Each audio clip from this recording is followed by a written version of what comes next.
What's up guys, it's Ben from Theme Park Groupie. So if you don't know, Carowinds theme park resides halfway between North Carolina and South Carolina.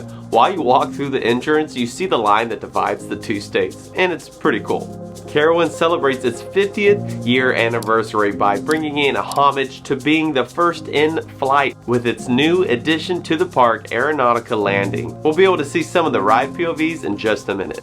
Carowinds has several new additions to the park with attractions and restaurants.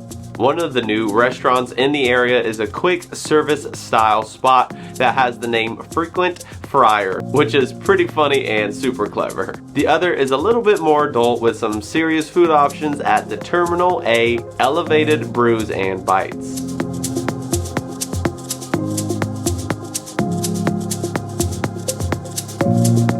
Alright, enough about the food, let's get to the fun stuff. The revamped bumper car area is now called Hover and Dodge. It has some cool elements and lighting and seems to be a pretty good time.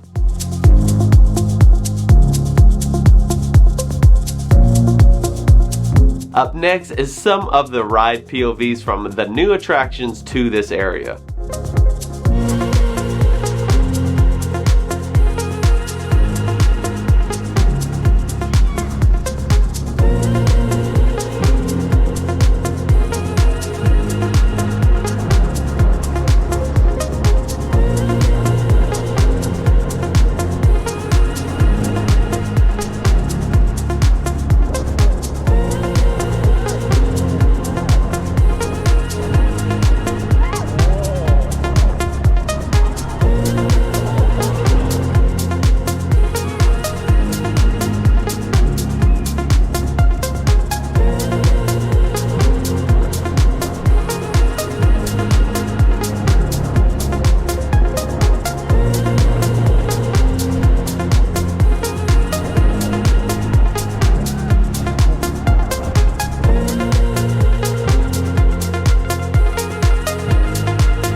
new rides with that different feel. Each one of these rides are very unique and different, and I'm excited to see what the families are going to be experiencing in an area that they can spend really great time together.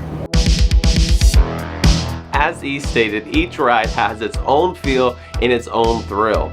This area of the park is officially open as of April 7th, so you and your family can now come enjoy it for yourself. If you haven't already yet, while you're here, you got to give Fury 325 a chance if you're into the thrills, because this roller coaster is absolutely epic, and I literally can't explain to you how intense this ride is. Let us know in the comments if you plan on checking out this new area to Carowinds theme park, and if you did like this video, go ahead and like and subscribe. Thanks for watching Theme Park Group.